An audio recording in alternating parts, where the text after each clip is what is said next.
Streaming changed how we watch television, but there are signs the party is almost over.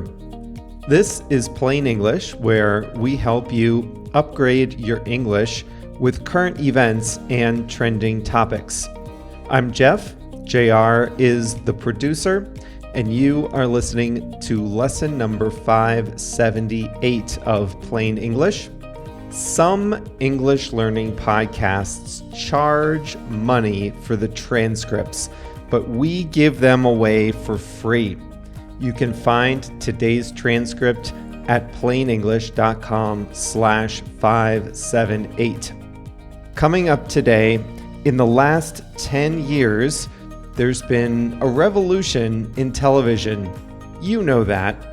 You may have canceled your pay television service or stopped watching over-the-air TV in favor of streaming services like Netflix, Amazon Prime, and HBO Max. But the revolution is not just in how you get your entertainment. There's also been a revolution in how entertainment is made. On today's lesson, we'll talk about why streaming services have been spending so much on new content. And on Thursday, we'll talk about why that might be coming to an end. In the second half of today's lesson, I'll show you how to use the English expression big deal, and we have a quote of the week. Let's get going.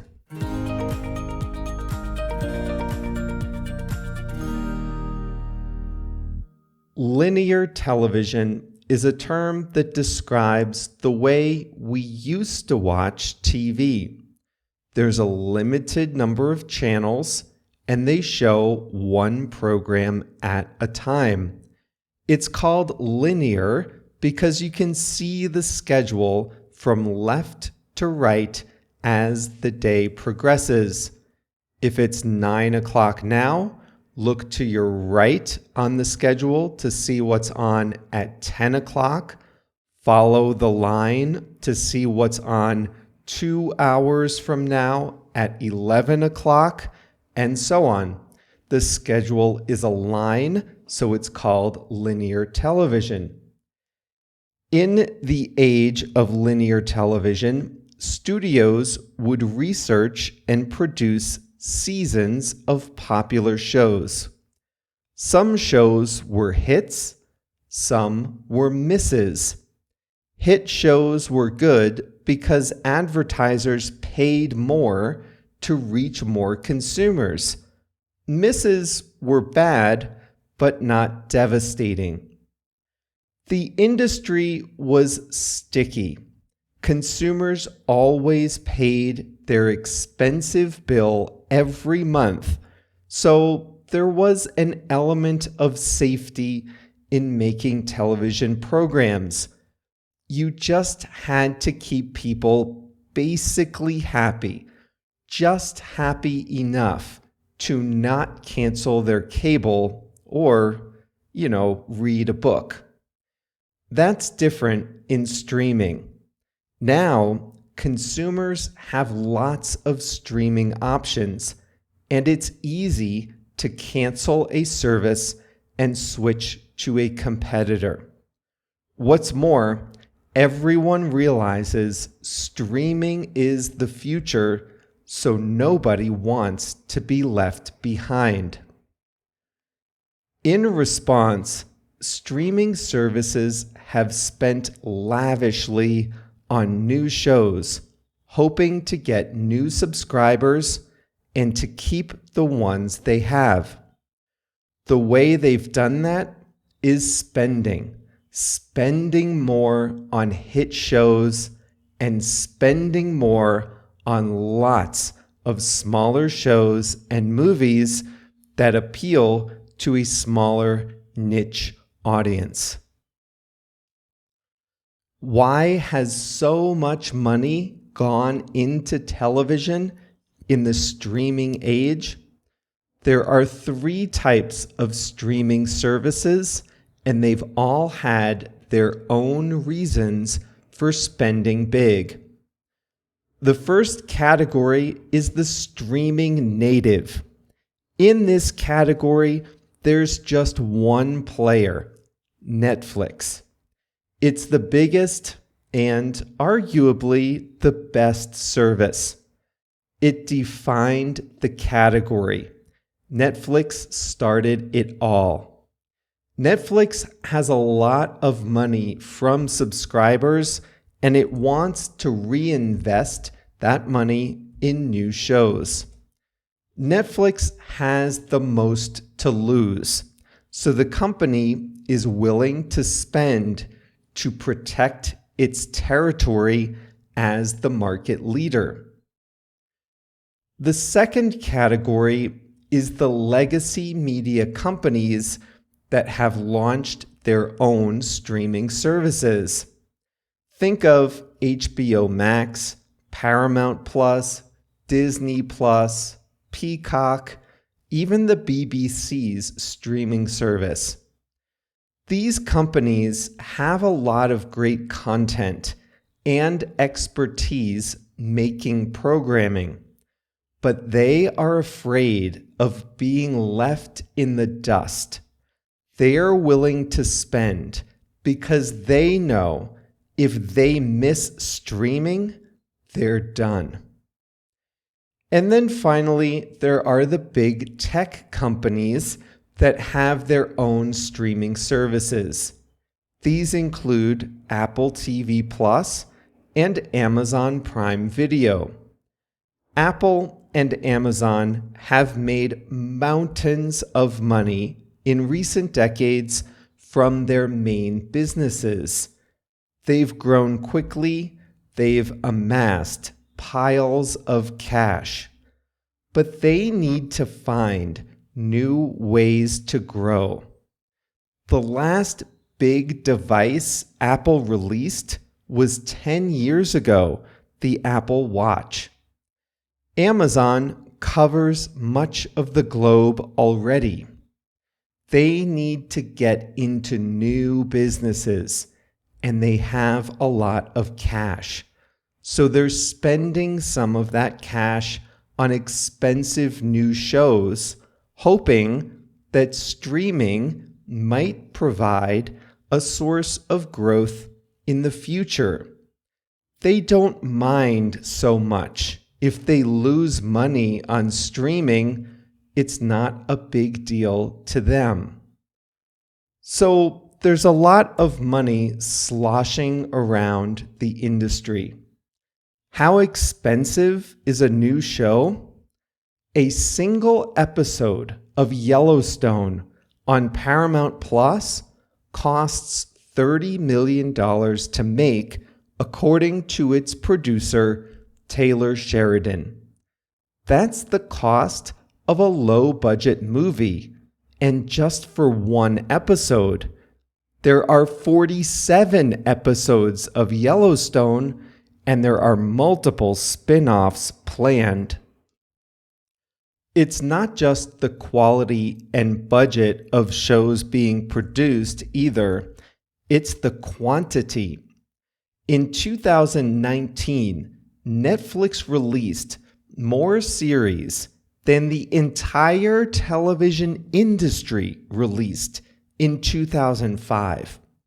Think about that for a second.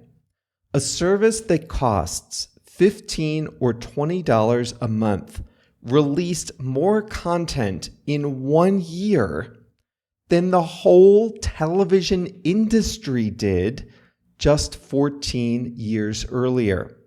Last year, Netflix released 891 original series. All this time, you and I have been the ones benefiting. Yes, streaming bills add up. But if you think about the quality and the selection, and if you compare it to what we used to pay for linear TV, you can come to only one conclusion. We are spoiled for choice. Now that, however, may be about to change. On Thursday's lesson, we'll talk about the reasons why the party may be ending, or at least slowing down.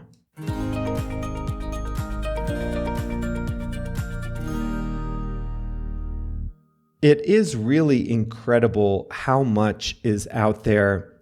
If you used to watch linear TV, you remember that they didn't make new shows every night or even every week. Even a good show might have only produced 20 or so episodes a year. So you would frequently tune in and watch an old episode, one you've already seen, out of order, out of context. And you would watch it because it was on. Because it was on and you were available, you'd watch it. We're so lucky these days, I can't tell you the last time I watched a show I had already seen before, because you never have to anymore.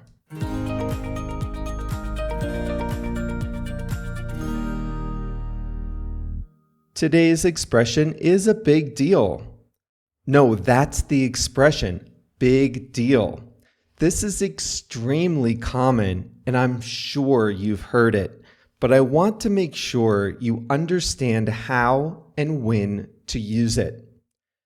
This is an idiom, and it means that something is important, noteworthy, or significant. This is an idiom, so you would not use it in the most formal types of communication, but you use this in business, with friends, family, in a wide variety of contexts. You would say, "This is a big deal," or "That's a big deal," if you want to say something is important. Joe Biden is the current president of the United States, but he was vice president in March 2010 when he attended a bill signing ceremony at the White House. Barack Obama was about to sign his signature health care reform into law. It was a big deal. Democrats had been trying to reform our health insurance system for decades, and they repeatedly failed. Finally, Barack Obama and a slim majority in the legislature had passed the reform, and Obama was about to sign it. This was important. It was significant. Barack Obama had just been introduced when his vice president leaned in to give him a private whisper in his ear. This is a big, swear word, deal. The vice president whispered into Obama's ear, except there was a live microphone nearby which picked up the comment and the swear word. This was classic Biden. It was repeated over and over on television after the event. So when something is important or significant, you can say, "This is a big deal," or, to paraphrase the former vice president, "The healthcare reform is a really big deal." It doesn't have to be good. You can say something is a big deal if it's bad. Streaming losses at Disney and other companies are a big deal. Investors are taking them seriously, and they're starting to run out of patience with the spendthrift ways of the industry. You'll hear more about that on Thursday's lesson. You'll learn that Disney, for example, is laying off thousands of workers, cutting back on content. The CEO lost his job. This is a big deal. It's important. It's not good, but it's important. It's a big deal. If you want to say something is not important, something is not significant, it doesn't mean very much. You can say, it's no big deal. I doubt the streaming businesses at Amazon and Apple are profitable. They probably lose money on their streaming services. But for them, it's no big deal. They make so much money on other things, they can afford to lose a little on streaming. Plus, their streaming might enhance the value of other parts of the business. Okay, so maybe Amazon loses money on Prime Video, but it makes more people become Prime members, and those people buy more from regular Amazon, then the losses in Prime Video are no big deal. They're not important. In the US, kids obsess over where to go to college. I did. Parents obsess over where their kids will go to college. So much so that some of them break the law to boost their kids' chances of getting into prestigious universities.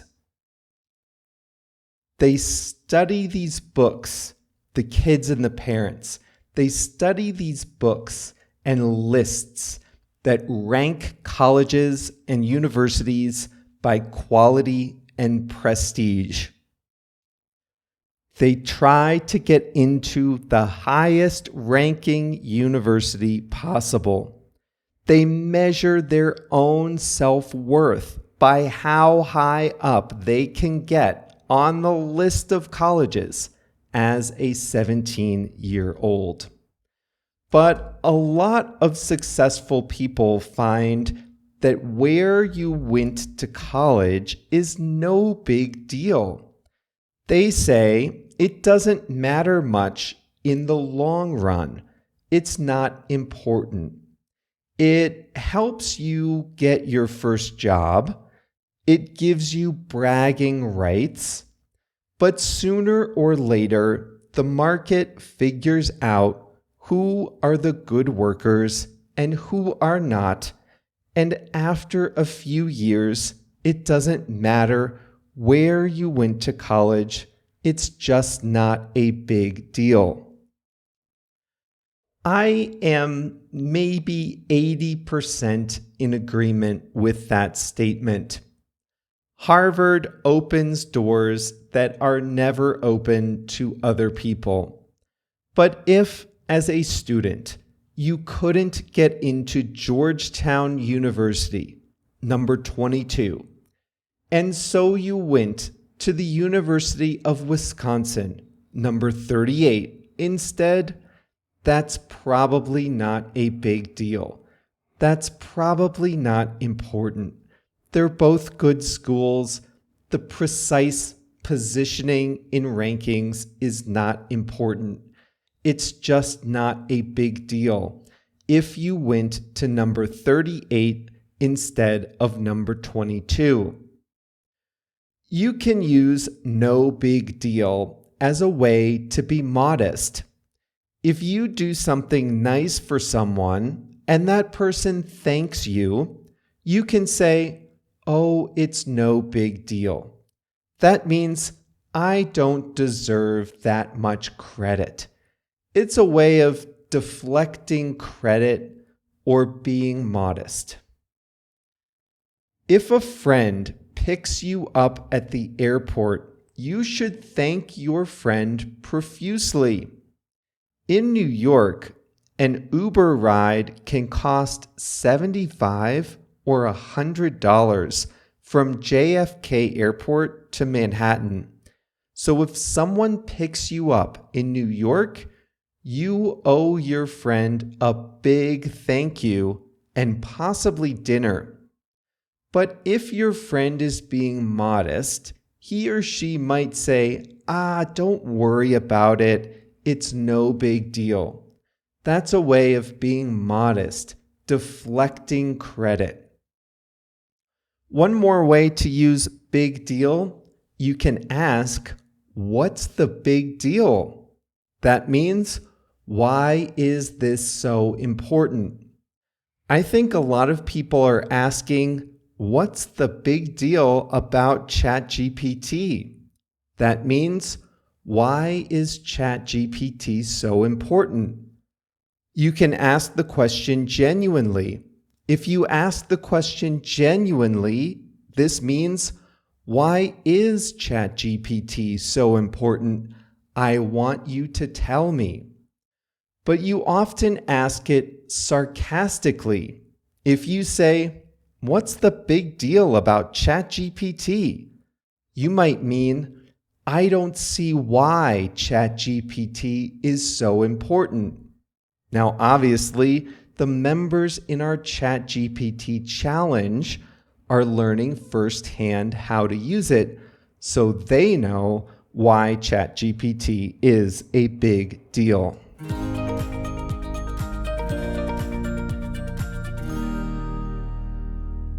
Here's a quote for today. It's by Lorraine Hansberry, a playwright. She says, "Never be afraid to sit a while and think." Lorraine Hansberry, never be afraid to sit a while and think. That's all for today's Plain English. I want to say a big welcome to everyone participating in this week's Plain English ChatGPT Challenge. If you registered, make sure to get in there and do today's activity.